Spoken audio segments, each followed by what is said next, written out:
The only thing that I've got really good at this point in my life is failing. And I promised myself, at Johnny Rockets one day that if I ever got to the other side, I would tell the truth. And the truth of the matter is this experience, which is this life that we're in now, the other side of the coin is failure.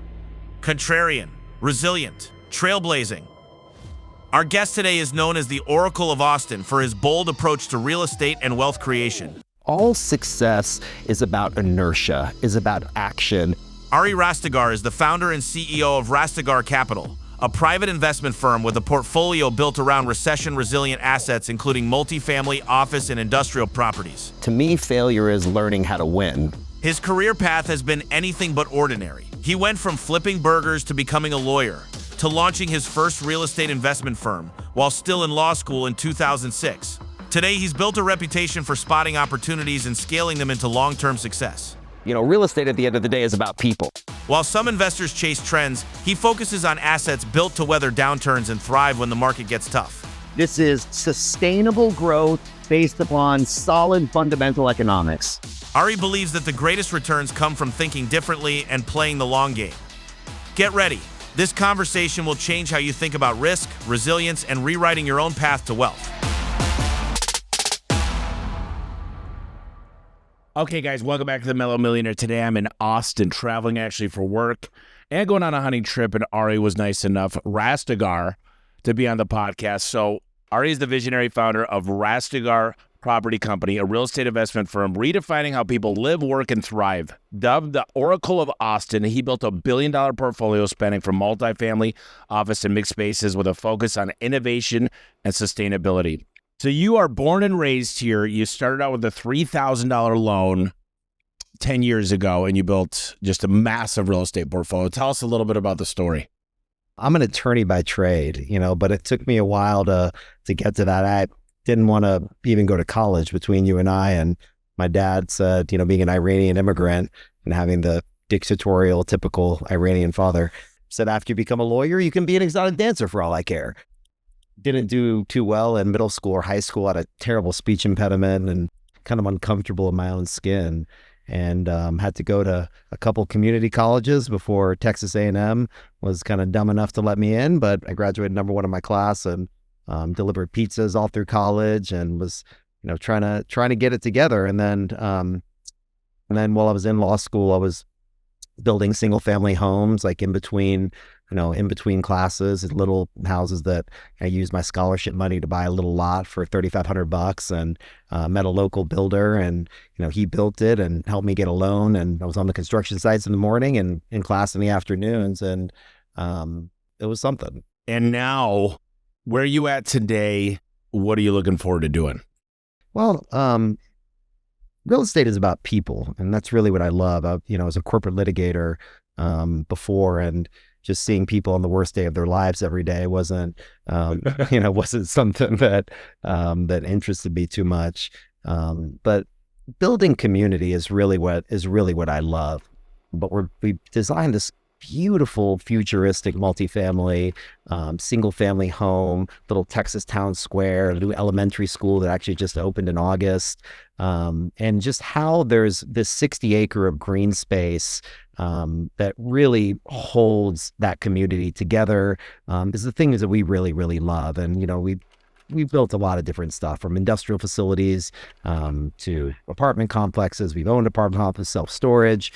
I'm pretty sure we've invested in 38 cities, 13 states, and just about every asset class. And I guess if you build everything that we own today, meaning on the hundreds of acres of land, and if you build all of it, it's worth a little over $10 billion. Wow. And I own 100% of the company and never took corporate capital at the corporate level. There's like this unspoken rule that nobody will give you $1 billion in equity to start. And so we just passed our 10-year in business mark in February. And so over the next 6 to 9 months, we're going to start having some dialogues to go do something fun. So what kind of internal rate of return do you try to shoot for? We're singles and doubles guys. we're not shooting for the moon, and the downside risk protection is Way better, yeah. is what we look for. And so if I can make, between a 16 to an 18 IRR, and effectively what that means, to your point, is the average return that you make on a yearly basis. Okay. And if you look at our audited track record, we've been able to do that in some very difficult markets. I mean, COVID, a bunch of stuff that people can complain about, but therein lies the opportunity, so to speak. But we're not looking to make huge returns, because making huge returns means you took a huge amount of risk. 100%. So in the beginning, you didn't have access to none of this stuff, and you made a lot of cold calls. What's one cold call that changed everything for you? I made, so I was sitting in an office, great question. So I'd invested in an office building in downtown Dallas through another operator. And that's really, as I said, we started in the business. I knew a bunch of great real estate guys from my time in New York City. And I was fortunate enough for them to give me allocations and the stuff, whether the apartments they were doing, storage they were doing, office they were doing. So we took a sliver of this building that used to be KPMG's headquarters, the big accounting firm. I basically made a list of all the financial advisors that were in the Dallas area. And I was, calling, 50, 60, 70 a day. And we, kind of branched out. And, it was a lot of long phone calls that lasted, 3 to 5 seconds. And then something very interesting happened after about 6 weeks of making hundreds of dials a day. The rest is history. So how did you get in the right rooms when no one knew your name? I mean, is that just grit? Yes. Yeah. And I would go in New York City to this Italian restaurant called Il Mulino. I got to know the bartender. His name was Elvis. And I'd go sit up there, and being a big tipper goes a long way. And whenever wealthy people would show up, they'd call me, and I'd go up and I'd sit at the table, and it would be these situations that were curated that seemed to be serendipitous and seemed to be happenstance, but they were cultivated. And so they were cultivated. You got to meet them, talk with them, and getting to know all the people at these places, you become a regular. And when those people start to like you, and then other people there start to like you, something happens when you create an aura in a situation where several people like you. Strangers very quickly alchemize into friends. And if you can create a situation where you're around people that genuinely love you and they're going to go tell all the thing, all you have to do is nod and smile. So how do When Friends influence people, let the people talk more, smile more, be there for them? How do you feel like you're able to really develop a relationship? Because that's, a lot of people say I got a lot of friends, and it's very hard once you get over like 20. I don't have that many friends at all. My best friend is in the other room. We've been friends since 7th grade, and he's the chief of staff of our firm. But there's a big difference between friends, acquaintances. There's buckets of how those work. Asking genuine questions about people that I could potentially have a commonality with is how you create and build a friendship or build a relationship. And it starts by asking a meaningful question. And when they give you a meaningful answer, dovetailing that with sharing something personal, and that compounds over the course of 30 minutes, 45 minutes, an hour. You do that 4, 5, 6, 7 times, you start having commonality. And once you have commonality, you have empathy. And when you have empathy, you have everything. I love it. There's 2 guys that come to mind. John Rulin wrote Giftology, passed away. Steve Sims just passed away, wrote a book called Blue Fishing. And both these guys were really good at building relationships. And it's just these little touch points that I'm trying to get better at with the people. If you're intentional with your relationships, it opens so many doors. Building really authentic relationships is a text message a couple times a week of, hey, bro, what's going on? What's the latest or something, versus some grandiose gesture, once a quarter, or some sterile, impotent email to all of the people. Well, the real deal is I catch up with buddies. Sometimes I unfortunately go a year without talking to them. And when we get together, I tell my friends, look, I'm busy, you're busy. I had one of my best friends in my backyard recently. This was like in the last year. And we grew up together. And I showed him my schedule. And he's like, dude, fuck that. He's like, are you kidding me? And I'm like, this is the way I like things. Because some of the things are like, do 100 push-ups, call your mom, read this book. There's so many different elements than just money. Yeah, money is on its face is not interesting. Money is a tool. Money is a catalyst. Money and on its own is absolutely worthless. I've made money. I've lost money. But the point is, money itself is not a thing. It's an illusion that it's a thing. It's a tool, and it matters who's holding it and how that's actually facilitated. I've had billions and billions of dollars go through my hands throughout my career, and I'm just getting started between you and I. But it's also, like you said, like everything in nature is busy. Everything, the birds, the bees, the plants, the trees, everything is busy. So not being busy with some sort of action, you are neglecting your part in the whole. I always see readers are leaders. When I was starting my business, when I was 22, I met this CPA that only worked with 10 clients, very wealthy clients. And he's like, dude, I like you. He's like, I'm going to give you tips along the way. He's like, I might even work with you. He's like, but you got to do me a favor. He's like, what's the last book you read? I was like, Kill a Mockingbird, I think, in 11th grade. And he's like, well, listen, this is called The E-Myth Revisited. Go read this. And then he gave me The Richest Man in Babylon. And then I went back 2 days later and he gave me The Ultimate Sales Machine by Chet Holmes. And those were the first 3 books that got me obsessed with reading. I was like, I didn't know books like this existed. So I'll tell you a story. My daughter, when she was in kindergarten, my oldest daughter, had that point in the class when they say, so, what does your mommy do? What does your dad do? And they'd go up and, I know the teacher obviously very well. And she goes up there and very proud said, my daddy is a reader. And so it became this thing. I am a voracious reader, and there's no limit to the amounts that I read. But I'll tell you something, as a lifelong personal development, guy like you, because I'm a nobody from nowhere. Like whatever I am, I built this guy out of nothing, and there wasn't much to work with between you and I. But what I can tell you is, as an English literature major, okay, reading the greatest books in the world was my profession, effectively. And I have found there to be more substance and more expansion in reading the best novels in the world than reading any of the personal development books. For example, Give me your top 3.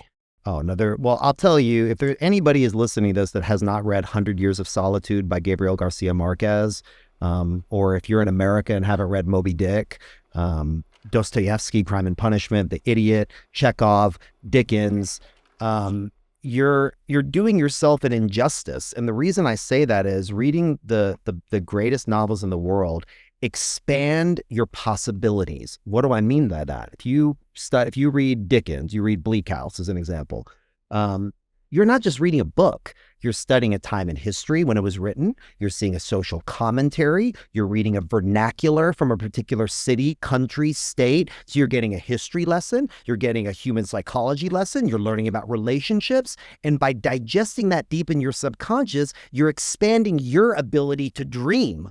I want to ask you 3 questions that are repeats. I got a million questions here, so we're going to go over time a little bit. What's one piece of game-changing advice you wish you knew in your 20s? I'd be telling myself that in this particular time space, time is much more limited than I treated it at the time. At that age, I thought that I had all the time in the world, and I thought time was moving slow. I went to classes, I came back, and I found myself sitting around a lot, even though I was working, even though I was studying. And going back and looking at the things that could have been done with a little bit more intention would have compounded into something even more profound. You look at Warren Buffett, that has all the accolades, and then just the name itself creates something. He wasn't a billionaire until he was 65 years old. Right. He's made 99.9% of his wealth after 70. The greatest thing he ever did is live to 95. Well, it's true. People underestimate what they could do in 10 years, but they overestimate what they could do in a year. I think so much of the very hard work that I have done in my life, and I'm no stranger to sleeping in my office for days at a time. When my kids were young, I would go home at some point and be out at the office and not see them awake for days at a time. Working those frenetic hours is very much in my DNA. But looking back, seeing how bad of a strategy that was in hindsight, if I would have started a little bit earlier, the smaller little bits of effort, my own work, so to speak, could have turned into strategic delegation much earlier. If you were to start over tomorrow with 10 million bucks, what would you do with it? Start over with 10 million bucks tomorrow. I would spend at least a year traveling the world. And during that 1 year, I would spend a year planning the next 10 years. And I would do that in a capacity in different cultures, different climates, eating different foods, experiencing different body movements. And I would go and use that time to really, really plan, feel emotionally, spiritually, physically, things that I had not felt before, to awaken parts within me that had not been awakened. And then from that place, be comfortable walking into the unknown and letting the plan on the 366th day dictate what I was going to do. It's very interesting. I love that. I think a lot of people, you get caught in this trap of comparison, and just a lot of people. And if you get on social media, which I do, it's probably a mistake, but I got to post all the time. This is kind of nature of the beast. But I just can't believe how many people just have nothing better to do than insult other people and get into debates with people they've never met. Only miserable people do that. 100%. Only miserable people do that. And at this point in my life, finding a place of actual love for those situations really changed the way that I look at my life. And for most of my life, I would consider myself a pretty angry person. Yeah. Yes. Mad at myself, mad at the world, feeling entitled. Something was owed to me. My family in Iran were very powerful, to say the absolute least, and came over and started over. We weren't Muslim. They killed our whole family. And so and this is the story of a lot of Iranian Americans that are here in Texas, California. You kind of knew that Austin was going to explode. You also knew in 2006 that storage was going to be a good industry. You kind of are able to see things before they happen. What do you think? What are the signs? Austin is a town on steroids. It's not a city. Grew up living in Dallas, going to law school in San Antonio. We don't say the H word. These are metropolis, okay? They're built with infrastructure, highways. They're expansive. Austin has real geographical barriers. You know, it was a little sleepy hippie town. It was a music hippie town. Nobody really anticipated Austin. I know in hindsight, there have been some very flattering things that people have said about our thesis. I wish I could tell you I was as clairvoyant then as it has appeared to be. But the truth of the matter is, people have certain core values that make them spend money. Water is one of them. Nature is one of them. And live music. So meaning there's these tribal things with this 2 million year old reptilian brain that sits up here, and the behavioral aspect of humans, as unique and interesting as we all like to believe that we are, we're not. We're amazingly similar and amazingly repetitive and amazingly predictable. If you look at the cycles that go through real estate, you look at the debt cycles that happen through global economies, you can almost time them to the day of how they will repeat themselves. Keeping things as simple as possible, but no simpler, has been our guiding principle along the way. But what are your thoughts with AI? Is probably, I mean, I don't know if you know Peter Diamandis and what's going on, or just this idea, but I do believe Bill Gates, I mean, he said in 10 years, you're going to decide if you even want to work. Next year, Elon Musk is coming out with his robots that'll do cooking, walk the dogs, simple things around the house. And you talk a lot about technology. You're a big fan. You told Forbes you embrace technology because you're a hybrid. Where do you think we're going? The way that I've been taught about artificial intelligence, an example, is the same way you would look at electricity, meaning it's not a separate thing. Right now, it's being one-dimensionalized as a thing. Artificial intelligence is over here. But in fact, it's going to become the underpinning and an activation catalyst point for all the other things, as an underpinning, not unlike electricity. Electricity turns on these lights, turns on these things. So we don't think of electricity as much as its own thing because it has now become ubiquitous through everything that we do. That's the place where AI is coming. So in this fourth industrial revolution, it's the equivalent. And electricity, just so you know, was like the Facebook of its day. It was a fight between Cornelius Vanderbilt, between J.P. Morgan, between Nikola Tesla and Edison, and John Westinghouse, who is actually the one that had AC current with Tesla before J.P. Morgan shorted the stock and bought all the trademarks. Fine. It's, again, not its own thing as much as it is a catalyzing piece that everything else is going to sit on top of to enhance its productivity. And as that productivity hybrid changes, things will evolve. Just like there's no yellow pages anymore, there'll be something else that'll come beyond that. So I believe this is the most interesting and exciting time to ever be alive for so many reasons. But technology, I think at its best, is an extension of humanity. I'm going to go through rapid fire questions here. What's the first real estate book every entrepreneur should read, or book in general? If you're listening to this podcast and you're starting your entrepreneurial journey in real estate, is something that you find to be interesting, I love The First Rich Dad, Poor Dad.